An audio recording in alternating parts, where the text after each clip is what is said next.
Este asesino fue apuñalado 47 veces, y este asesino mató a gente por compasión.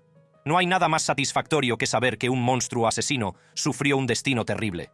Desde ataques desgarradores de presos vengativos hasta espirales mentales hacia la locura más absoluta, descubramos el terrible destino de los asesinos en serie más famosos. Charles Schmid. Charles Schmid, infamemente conocido como el flautista de Hamelin de Tucson, era un personaje misterioso. Nacido de madre soltera, fue adoptado por Charles y Catherine Schmid. Una tarde de mayo de 1964, Schmid declaró escalofriantemente su intención de matar a una chica. Su objetivo era Alin Rowe, una estudiante de secundaria. Schmid sabía que Rowe era vulnerable, y con la ayuda de su novia, Mary French, y su amigo, John Saunders, atrajo a Rowe al desierto con el pretexto de una cita doble. Allí, Schmid ató los brazos de Rowe, la agredió y la apaleó hasta matarla. El trío enterró a Rowe en el desierto, sin dejar ninguna posibilidad de que la encontraran. Varios meses después, Schmid comenzó una relación con Gretchen Fritz, una joven de 16 años con su propio pasado problemático. A medida que su relación crecía, Schmid le contó a Fritz que había asesinado a Rowe. Cuando Fritz amenazó con desenmascararle, Schmid, en un intento desesperado por mantener el control, estranguló a Fritz y a su hermana de 13 años, Wendy, el 16 de agosto de 1965. Pidió ayuda a su amigo Richie Bruns para ocultar el crimen. Bruns, temiendo por la seguridad de su novia y lleno de culpa, huyó a Ohio, donde confesó todo a sus abuelos. La detención de Schmid, el 10 de noviembre de 1965, puso fin a su reinado de terror en Tucson. Declarado culpable de asesinato y condenado a muerte en 1966, el destino de Schmid dio un giro cuando Arizona abolió la pena capital en 1971, conmutando su pena por 50 años de prisión. El 20 de marzo de 1975, Schmid fue atacado por dos compañeros de prisión, Jimmy Ferra y Dennis Eversole. Le asestaron 47 puñaladas, un acto brutal que le dejó gravemente herido, perdiendo un ojo y un riñón. 10 días después, el 30 de marzo de 1971, Schmid sucumbió a sus heridas. Su vida terminó tan violentamente como las vidas que había arrebatado. Lee Roy Martin. Apodado el estrangulador de Gaffney, Lee Roy Martin llevaba una vida aparentemente corriente. Martin trabajaba en una fábrica textil. Era marido y padre de 3 hijos.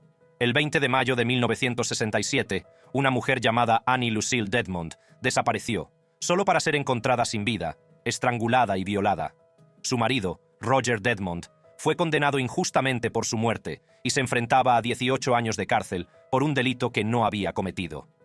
9 meses después, en febrero de 1968, otra mujer llamada Nancy Carol Parris salió a la noche con su perro y nunca regresó. Su cuerpo fue descubierto más tarde en la orilla de un río, debajo de un puente, sin ropa y con las mismas sombrías señales de estrangulamiento y agresión. El terror aumentó cuando, el 8 de febrero, la vida de Nancy Christine Reinhardt, de 14 años, fue cruelmente arrebatada. Encontraron su cuerpo enterrado bajo un montón de maleza, con un inquietante pie sobresaliendo de la tumba. Al igual que las demás, había sido estrangulada y violada, y su joven vida había sido extinguida por las mismas manos despiadadas. Ese mismo día, Lee Roy Martin, deseoso de que se reconocieran sus atroces actos, hizo una llamada anónima a Bill Gibbons, editor de The Gaffney Ledger. Martin indicó a Gibbons la localización de 2 cadáveres, atribuyéndose el asesinato de Annie Dedmond y exonerando a su marido encarcelado. La policía, siguiendo el chivatazo de Gibbons, descubrió los cadáveres de Parris y Reinhardt, confirmando la sombría versión del autor de la llamada. 4 días después de su primera llamada, se puso en contacto con Gibbons una vez más, advirtiéndole de nuevos actos de violencia. Fiel a su advertencia, el 13 de febrero, Opal Diane Buxton, de 15 años, fue secuestrada. Su hermana, que estaba con ella en ese momento, presenció cómo la obligaban a entrar en el maletero de un coche. A pesar de que su hermana describió detalladamente el vehículo, la policía tardó varios días en encontrar el cadáver de Opal en una zona boscosa, con la vida acabada por estrangulamiento y apuñalamiento. El 27 de febrero de 1968, el departamento del sheriff detuvo a Martin. Martin fue declarado culpable de 4 cargos de asesinato en primer grado y condenado a cadena perpetua por las muertes de Dedmond, Parris, Reinhardt y Buxton. El 31 de mayo de 1972, apenas 4 años después de cumplir su condena, Kenneth Marshall Rumsey clavó una navaja improvisada a Martin, infligiéndole puñaladas mortales y, en última instancia, causándole la muerte. Albert DeSalvo. La historia de Albert Henry DeSalvo comienza en un barrio ruinoso de Chelsea, Massachusetts. Las semillas de la maldad se sembraron temprano en la vida de Albert. De niño, mostraba una inquietante inclinación por la crueldad hacia los animales, un indicio de la oscuridad que yacía en su interior. Su adolescencia estuvo marcada por pequeños hurtos y robos en tiendas, lo que le llevó a su primera detención a los 12 años por agresión y robo.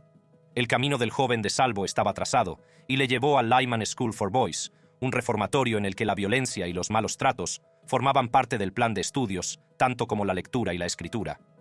Al salir, DeSalvo trató de encontrar una apariencia de normalidad trabajando como repartidor, pero a los 15 años ya estaba entre rejas por robo de coches. DeSalvo se alistó en el ejército de EEUU, sirviendo en la policía militar y encontrando cierto éxito y estabilidad.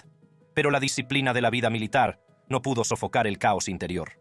De vuelta a Boston, DeSalvo se casó e intentó sentar la cabeza, pero su libido hiperactiva y su afición al engaño le llevaron por un nuevo camino criminal. Se hizo conocido como el hombre de las medidas, haciéndose pasar por cazatalentos de una agencia de modelos. Convencía a las mujeres para que le permitieran tomarles las medidas, un truco que a menudo desembocaba en agresiones sexuales. En 1961 fue detenido por allanamiento de morada y bajo custodia confesó ser el hombre que mide. Diagnosticado como sociópata, fue condenado a prisión, pero su estancia entre rejas no fue más que una pausa en su vida delictiva. Tras su liberación, comenzó su reinado como el estrangulador de Boston. Se encontraron mujeres estranguladas en sus casas, con sus cuerpos abandonados en exhibiciones inhumanas. Mientras la policía se afanaba por dar sentido a los asesinatos, DeSalvo pasó de ser el hombre medidor al hombre verde, llamado así por la ropa de trabajo verde que vestía mientras cometía una serie de agresiones sexuales. Entre el 14 de junio de 1962 y el 4 de enero de 1964, 13 mujeres solteras aparecieron asesinadas. A medida que aumentaba el número de cadáveres, también lo hacía el miedo de la población. El 27 de octubre de 1964, un retrato robot llevó a la identificación de Albert DeSalvo como el hombre detrás de estos asaltos. Ya conocido por la policía como el hombre que medía, DeSalvo fue detenido e internado en el Hospital Estatal de Bridgewater. En 1967, DeSalvo fue condenado a cadena perpetua por sus crímenes. En febrero de ese año, se fugó con 2 compañeros del Hospital Estatal de Bridgewater, lo que desencadenó una persecución a gran escala. 3 días después de su fuga, llamó a su abogado para entregarse y fue detenido de nuevo. Tras su intento de fuga, fue trasladado a la prisión de máxima seguridad, donde encontró su fin. El 25 de noviembre de 1973 fue hallado muerto a puñaladas en la enfermería de la prisión. Leopold Dion. El camino de Leopold Dion hacia la infamia se allanó muy pronto. A la tierna edad de 17 años, ya estaba en el lado equivocado de la ley, condenado por indecencia grave. Dion se alistó en el ejército canadiense en 1940, pero la disciplina de la vida militar no pudo sofocar sus impulsos desviados. Su servicio se vio empañado por un atentado contra una prostituta, del que fue absuelto. Los años de posguerra no sirvieron para rehabilitar a Dion. En un inquietante incidente, él y su hermano secuestraron a una joven. Al amparo de la oscuridad, cometieron actos atroces. La violaron, la apuñalaron y la dejaron morir en las vías del tren. Milagrosamente, sobrevivió, dando testimonio de las mentes retorcidas de los hermanos Dion. Los tribunales condenaron a Leopold a cadena perpetua y a su hermano a una década entre rejas. Pasaron los años y Dion, tras cumplir 17 años, fue puesto en libertad condicional. La comunidad a la que regresó desconocía la fuerza maligna que había vuelto a entrar en su seno. En abril de 1963, Dion empezó a aprovecharse de la ingenuidad de los niños, haciéndose pasar por fotógrafo para atraerlos a sus garras. Su primera víctima conocida fue Guy Lukenuk, de 12 años. Dion atrapó al niño con la promesa de tomarle instantáneas, pero luego lo condujo a un lugar apartado, donde acabó con su vida, y lo enterró. El 5 de mayo de 1963, Alain Carrière, de 8 años, y Michel Morel, de 10, se cruzaron con el monstruo de Pont Rouge. El acto final de la juerga de Dion se produjo el 26 de mayo, cuando Pierre Marquis, de 13 años, sucumbió al mismo destino que los demás. La captura de Dion no se hizo esperar. Al principio, Dion guardó silencio, pero tras un mes de encarcelamiento se derrumbó y confesó sus viles crímenes. Guió a las autoridades hasta los lugares donde descansaban sus víctimas, lo que permitió poner fin al luto de las familias. El 10 de abril de 1964, Dion fue condenado a morir en la horca.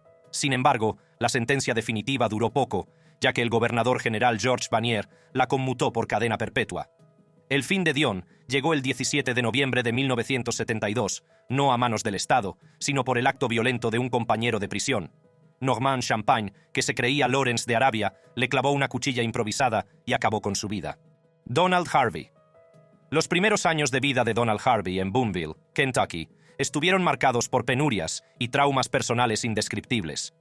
A los 18 años, Harvey encontró su vocación en los pasillos del Hospital Marymount de Londres, como celador. Durante 10 meses, se cobró la vida de al menos una docena de almas desprevenidas.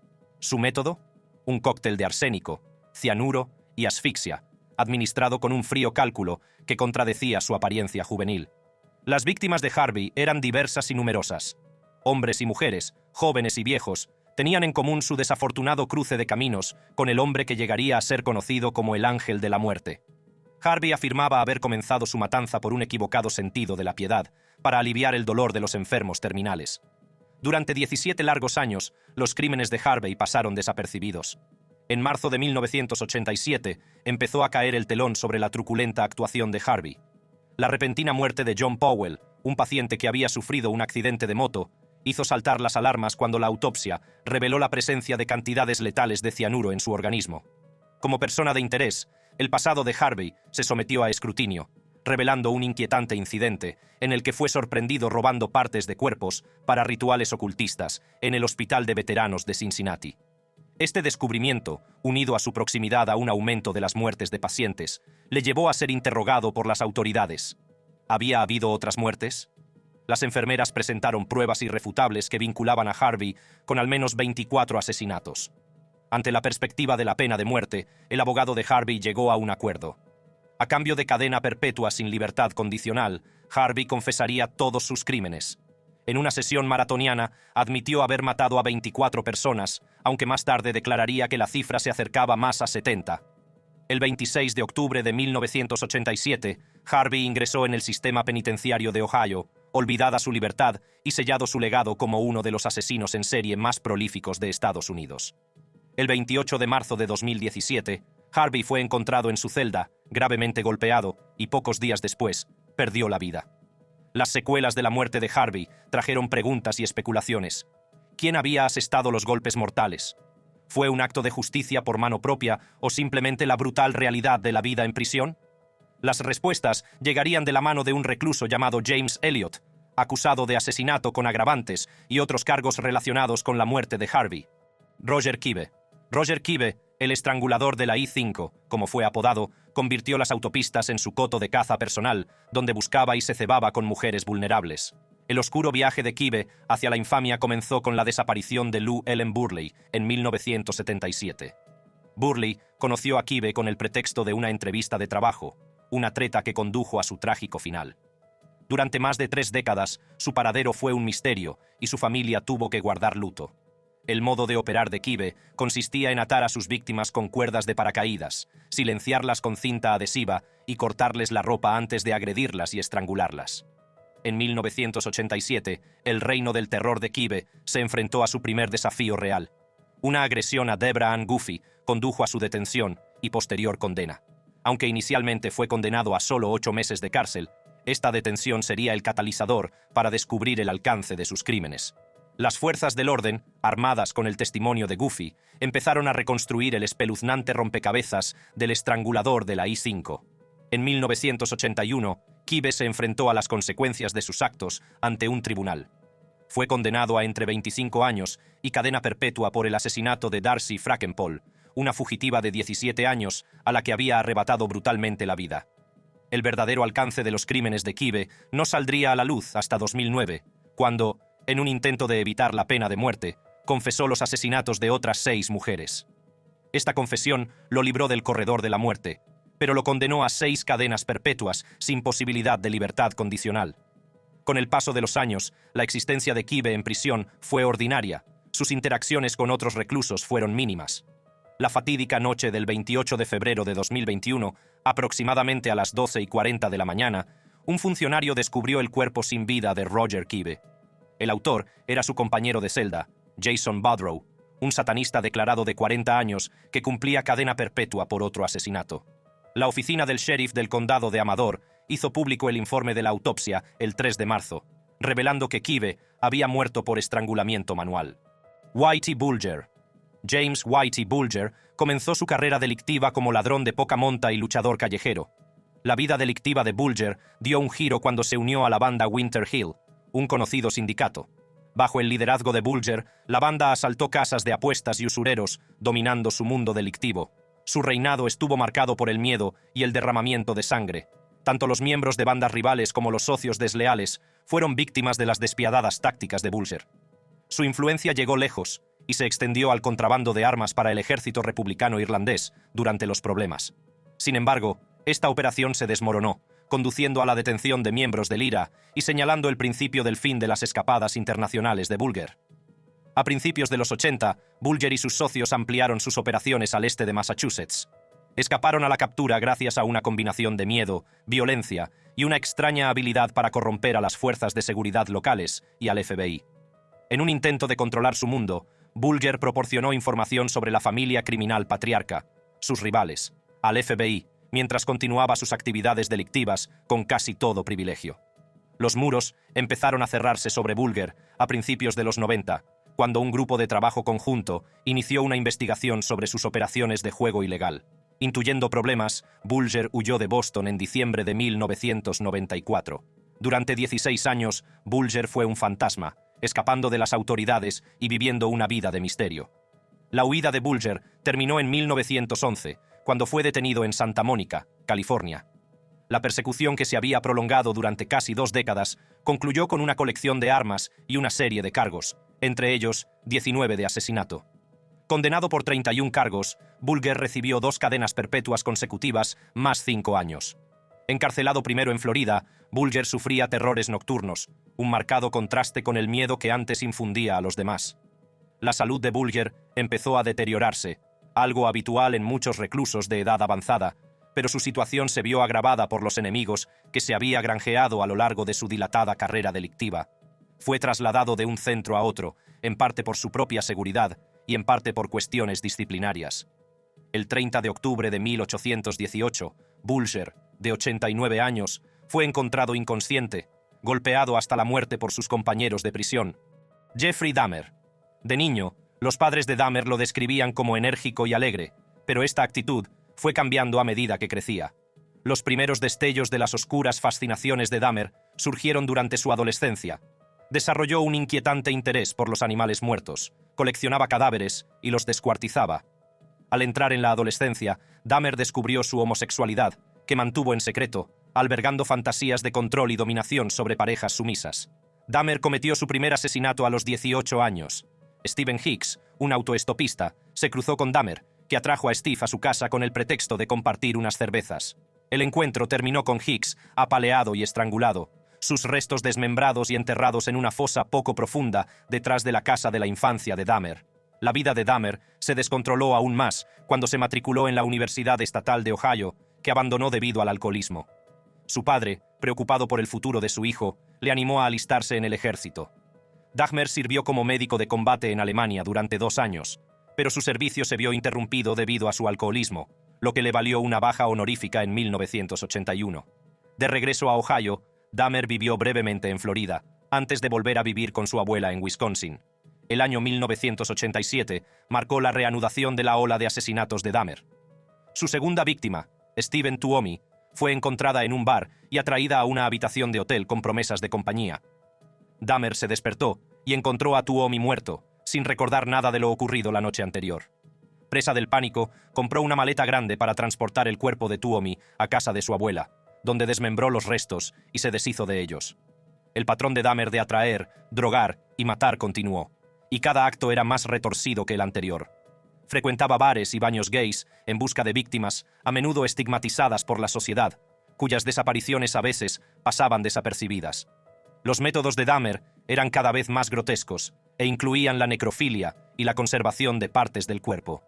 En 1991, Dahmer se había cobrado la vida de 17 hombres. Su apartamento era una casa de los horrores, llena de fotografías de sus víctimas, restos desmembrados y un altar de cráneos que pretendía utilizar como santuario sangriento. La suerte de Dahmer se acabó el 22 de julio de 1991, cuando Tracy Edwards consiguió escapar del apartamento de Dahmer con las esposas colgando de una muñeca. Hizo señas a 2 agentes de policía y los condujo al apartamento, que se reveló como una guarida de horrores indescriptibles. Dahmer fue acusado de múltiples cargos de asesinato y su juicio comenzó en 1992. Fue condenado a 15 cadenas perpetuas consecutivas, un total de 937 años de prisión, lo que garantizaba que nunca más saldría libre. El 28 de noviembre de 1994, mientras realizaba trabajos de limpieza en la prisión, Dahmer fue atacado por Christopher Scarver, un compañero de prisión.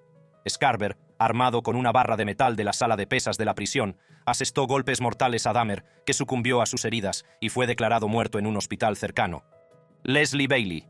Conocido entre sus secuaces como Cat Weasel, Leslie Bailey formaba parte de una siniestra red de pedófilos que incluía al tristemente célebre Sidney Cook y a otros, que juntos orquestaron una campaña de terror contra su ciudad.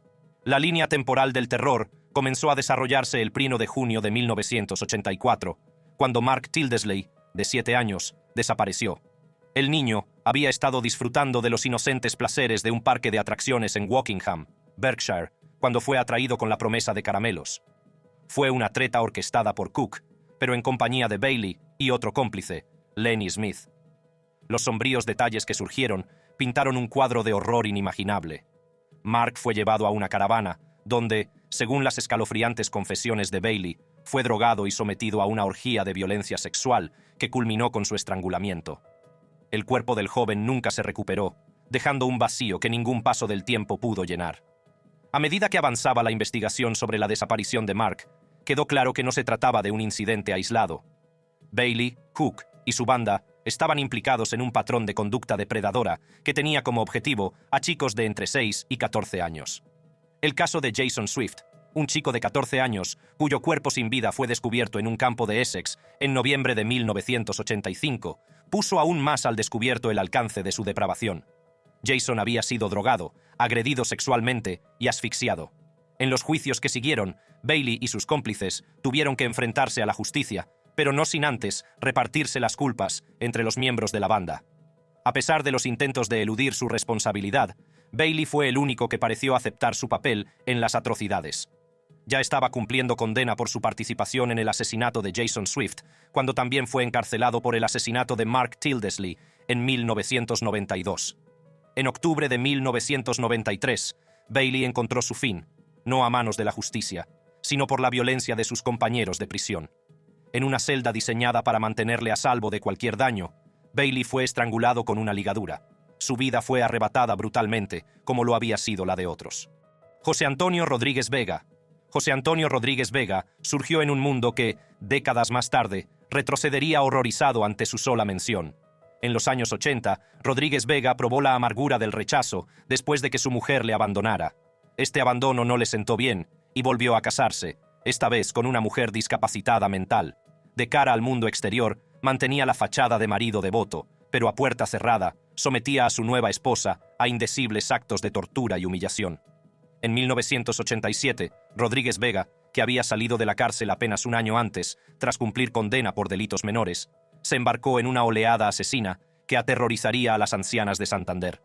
Su modus operandi consistía en identificar primero a una víctima, a menudo una mujer mayor que vivía sola, y estudiar su rutina con precisión. Con el encanto de un lobo con piel de cordero, Rodríguez Vega se ganaba la confianza de sus desprevenidas víctimas, ofreciéndoles hacer chapuzas en sus casas o simplemente entablando una conversación amistosa. Una vez que se introducía en sus vidas, comenzaba el verdadero horror. Violó y asesinó al menos a 16 mujeres, de edades comprendidas entre los 61 y los 93 años. El reino del terror de Rodríguez Vega terminó abruptamente el 19 de mayo de 1988, cuando fue detenido por las autoridades. Rodríguez Vega admitió sus crímenes, sin mostrar ningún remordimiento por las vidas que había destrozado. Vega fue juzgado en 1991 y condenado por el asesinato de 16 mujeres. El tribunal dictó una sentencia de 440 años, frustrando sus esperanzas de volver a ser libre. Rodríguez Vega parecía adaptarse a la vida en prisión con una facilidad desconcertante. El 22 de octubre de 2002 fue trasladado a un módulo especial para reclusos peligrosos. El 24 de octubre, 2 días después de su traslado, los compañeros de prisión de Rodríguez Vega, del Valle y Ovelleiro Le atacaron y le asestaron 113 puñaladas con armas improvisadas. La vida de Rodríguez Vega terminó en un charco de sangre sobre el frío suelo de la prisión. Daniel Camargo Barbosa. Nacido en 1930, el intelecto de Daniel brilló desde muy joven. Sobresalió académicamente en la escuela de Bogotá, con un coeficiente intelectual de 116, pero las dificultades económicas de su familia le obligaron a abandonar sus estudios. En 1958, las calles de Bogotá se convirtieron en su coto de caza, donde fue detenido por primera vez por hurto. La vida personal de Daniel fue igualmente tumultuosa. Se unió a una mujer llamada Esperanza, que se convirtió en el objeto de su afecto y su compañera en el crimen. Juntos, se embarcaron en una malvada juerga, atrayendo a chicas jóvenes a un apartamento con falsas promesas, solo para drogarlas con somníferos. Daniel procedía entonces a violarlas repetidamente sin quitarles la vida. La denuncia de la quinta víctima condujo a la detención de la pareja y a la posterior condena de Daniel por agresión sexual el 10 de abril de 1964, por la que recibió una pena de 8 años. Tras su puesta en libertad, Daniel se encontró en Brasil, donde fue detenido en 1973 por estar indocumentado. Un retraso en la transferencia de sus antecedentes penales desde Colombia provocó su deportación y puesta en libertad con una identidad falsa. De regreso a Colombia, Daniel se hizo pasar por vendedor ambulante en Barranquilla, vendiendo monitores de televisión. Un día, al pasar por delante de una escuela, le llamó la atención una niña de 9 años. La atrajo, la secuestró y la sometió a actos atroces antes de estrangularla. Fue su primer asesinato conocido. El 24 de diciembre de 1977 fue condenado a 25 años por este crimen. En noviembre de 1984, tras años de meticulosa planificación y estudio de las corrientes marinas, Barbosa escapó de su prisión isleña y emergió en Ecuador. Entre 1984 y 1986, Barbosa se cobró la vida de al menos 54 chicas. Barbosa se aprovechaba de la inocencia y las necesidades de las niñas pobres. Atraía a sus víctimas a lugares remotos. Una vez aisladas, daba rienda suelta a sus deseos sádicos, violaba y estrangulaba a las niñas y, si se resistían, las apuñalaba y arrojaba sus cuerpos al bosque. El fin de la libertad de Barbosa llegó el 26 de febrero de 1986. Momentos después de asesinar a una niña de 9 años llamada Elizabeth, 2 policías que patrullaban en Quito se acercaron a Barbosa y lo registraron. Su bolso contenía ropa ensangrentada y el clítoris seccionado de su última víctima, junto a un ejemplar de Crimen y Castigo de Dostoyevsky. En el interrogatorio, Barbosa confesó tranquilamente el asesinato de 72 niñas en Ecuador desde su huida de la isla Gorgona y condujo a las autoridades hasta las tumbas ocultas de las víctimas, aún por descubrir. El destino de Barbosa quedó sellado en 1989, cuando fue declarado culpable y condenado a 16 años de prisión, el máximo permitido por la legislación ecuatoriana. El 13 de noviembre de 1994, Camargo fue asesinado a puñaladas en prisión por Giovanni Noguera, sobrino de una de sus víctimas. Tenía 64 años en el momento de su muerte. Gerard John Schaefer. Nacido en el seno de una familia normal, la relación de Schaefer con su padre era tensa, llena de tensiones e incomprensiones. Por el contrario, el vínculo con su madre era inquietantemente estrecho. La carrera de Schaefer fue un mosaico de papeles efímeros, marcados por un comportamiento problemático. Su carrera como profesor se vio interrumpida por mala conducta, una señal de alarma que se ignoró en gran medida. Sin inmutarse, Schaefer buscó la autoridad y el respeto que conlleva una placa y se unió a las filas de las fuerzas del orden como ayudante del sheriff. Pero el poder que ejercía con el uniforme era una máscara para sus malas intenciones. La fachada empezó a desmoronarse en 1972, cuando la naturaleza depredadora de Schaefer salió a la luz. Nancy Trotter y Pamela Wells, 2 adolescentes con toda la vida por delante, se cruzaron con Schaefer, un encuentro que cambiaría sus vidas para siempre. Las chicas fueron secuestradas, atadas y abandonadas en un bosque desolado, juguetes de un hombre que había jurado proteger al público. Milagrosamente, lograron escapar y su testimonio condujo a la detención de Schaefer. Acusado de detención ilegal y agresión con agravantes, Schaefer fue enjaulado temporalmente, pero el sistema no reconoció el alcance de su depravación. En libertad bajo fianza, volvió a salir a la calle. El sombrío descubrimiento de los restos de Susan Place y Georgia Jessup en abril de 1973 marcó un punto de inflexión en la investigación de los actos enfermizos de Gerard John Schaefer. Las 2 jóvenes, vistas por última vez con vida junto a Schaefer, fueron halladas en un estado de descomposición que hablaba por sí solo de sus últimos momentos. Este descubrimiento llevó a las fuerzas del orden a profundizar en la vida de Schaefer, descubriendo una serie de pruebas que sellarían su destino. La policía también encontró historias inquietantes, escritas por Schaefer, relatos gráficos de secuestros, violaciones y ejecuciones que reflejaban los destinos de Place y Jessup. Su juicio comenzó en septiembre de 1973, y en octubre de 1973, Gerard John Schaefer fue declarado culpable de 2 cargos de asesinato en primer grado y condenado a cadena perpetua. Entre rejas, tuvo un final violento. En 1995 fue apuñalado hasta la muerte más de 40 veces por un compañero de prisión, una muerte que reflejaba la violencia que había infligido a sus víctimas. Donald Leroy Evans. La historia de Donald Leroy Evans comienza en los años 80, una época de luces de neón y crecientes índices de delincuencia. En el año 1986, la ciudad de Galveston, Texas, fue declarada culpable de la violación de una mujer de la localidad, delito por el que fue condenado a 15 años entre rejas. Evans cumplió solo 5 años antes de que se le concediera la libertad condicional en 1991. Tras su puesta en libertad, regresó a Galveston, donde trabajó como recepcionista en un motel. Pero su pasado como delincuente sexual convicto no podía pasarse por alto, y los funcionarios de libertad condicional se opusieron rápidamente a que trabajara en un lugar así.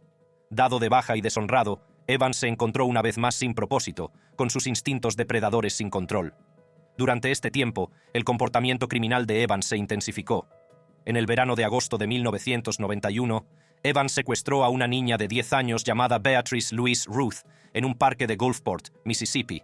La agredió sexualmente antes de estrangularla hasta matarla, y sus últimos momentos fueron un calvario de sufrimiento y dolor. Evans intentó eludir su captura robando un coche y huyendo, pero el brazo de la ley lo alcanzó. El vehículo robado condujo a las autoridades directamente hasta Evans. Su detención no solo le permitió responder por el asesinato de la joven Beatrice, sino que desenterró una escalofriante confesión. Se atribuyó la muerte de más de 70 personas en 22 estados. No eran meras fanfarronadas. 2 de sus confesiones coincidían con casos sin resolver en Florida. El 16 de agosto de 1993, un jurado de Mississippi declaró a Evans culpable de agresión sexual y asesinato. El jurado, ante la opción de cadena perpetua, optó en cambio por condenar a Evans a muerte. El 5 de enero de 1999, entre los lúgubres muros de la penitenciaría estatal de Mississippi, la mano del destino le deparó una venganza rápida y brutal. Mientras Evans se duchaba, ajeno al peligro que le acechaba, un compañero del corredor de la muerte se encargó de llevar a cabo una violenta forma de justicia. Evans fue apuñalado hasta la muerte, y su vida terminó de una forma tan violenta como las vidas que había arrebatado. Thor Christiansen. Thor Nis Christiansen nació en Dinamarca, pero su familia emigró a Solvang, en Estados Unidos. Thor era un niño prometedor, que sobresalía en sus estudios con facilidad. Sin embargo, con el paso de los años, la atención del otrora brillante estudiante se fue desvaneciendo. En su penúltimo año de instituto, la llama académica de Thor se había apagado. Abandonó el hogar familiar, dejó los estudios y se convirtió en empleado de una gasolinera. Durante este periodo, el aspecto físico de Thor cambió drásticamente y su peso se disparó hasta las 275 libras. Pero bajo la superficie de esta existencia aparentemente mundana, se estaba gestando una oscura compulsión. Thor desarrolló una obsesión con la muerte, que pronto se manifestaría de la forma más macabra. Su modus operandi consistía en conducir por las calles de Isla Vista, buscando víctimas potenciales. Sus objetivos eran mujeres jóvenes, todas ellas con un inquietante parecido entre sí: pelo largo y liso, atuendo similar y complexión común. Su espeluznante patrón llevó a los medios de comunicación a bautizar estas atrocidades como asesinatos por semejanza. Sus víctimas eran autoestopistas, desprevenidas y vulnerables, presas fáciles para un hombre con oscuros planes. Con una pistola del calibre 22 como herramienta de terror, Thor se ofrecía a llevarlas, y una vez dentro de su vehículo sellaba su destino con un tiro en la cabeza. Pero la muerte no era el final de su calvario. Thor, un necrófilo, conducía hasta zonas aisladas para llevar a cabo actos atroces sobre sus cuerpos sin vida. La primera víctima en ser descubierta fue Jacqueline Rook. Su cuerpo fue encontrado el 20 de enero de 1977 en el Cañón del Refugio, cerca de Santa Bárbara. Llevaba desaparecida desde el 20 de noviembre de 1976. Mary Sarris, de 19 años, fue encontrada el 22 de mayo de 1977, con sus restos abandonados en una zona remota cerca del Cañón de los Álamos. Los restos de Patricia Laney fueron descubiertos el 19 de enero de 1977, apenas un día después de que se denunciara su desaparición. Al igual que los demás, fue asesinada a tiros y abandonada en el Cañón del Refugio. El 18 de abril de 1979, Lydia Preston se encontró con Thor. Se ofreció a llevarla y en cuestión de minutos, una bala de la pistola de Thor le atravesó la oreja. Milagrosamente, Lydia sobrevivió saltando del coche en marcha. Tras escapar de Thor, llegó a un hospital donde le extrajeron la bala y comenzó el largo camino hacia la recuperación. Meses después, el 11 de julio de 1979, Lydia vio a Thor. Informó de su avistamiento a la policía, poniendo en marcha los acontecimientos que conducirían a la detención de Thor Christiansen. Thor Christiansen fue detenido por los asesinatos de Patricia Laney, Jacqueline Rook y Mary Sarris el 27 de julio de 1979, y la cárcel del condado de Santa Bárbara se convirtió en su nueva residencia. El 20 de agosto de 1979 se enfrentó a un cargo adicional de asesinato por la muerte de Laura Benjamin, cuyo cuerpo descompuesto fue encontrado cerca de una presa. Al día siguiente, también fue acusado de intento de asesinato de Lydia Preston. El 26 de diciembre de 1979 se declaró no culpable por demencia, junto a su declaración anterior de no culpable. Previsto para ser juzgado en Los Ángeles el 4 de febrero de 1980 por el asesinato de Laura Benjamin y en Santa Bárbara el 17 de marzo por los asesinatos de Isla Vista, el destino de Christiansen pendía de un hilo. El 28 de mayo, Christiansen se declaró culpable de los 3 cargos de asesinato. Este cambio de declaración se produjo después de que 6 de al menos 7 psiquiatras le declararan cuerdo durante el juicio de Los Ángeles. El 18 de junio, Christiansen fue condenado a cadena perpetua en una prisión de máxima seguridad. La vida de Christiansen entre rejas duró poco. El 30 de marzo de 1981 tuvo un final violento, apuñalado una vez en el pecho mientras paseaba por el patio de ejercicios de la prisión estatal de Folsom. La identidad de su agresor sigue siendo un misterio. ¿Le ha gustado este vídeo? Haga clic en cualquier tarjeta de su pantalla para ver contenidos similares.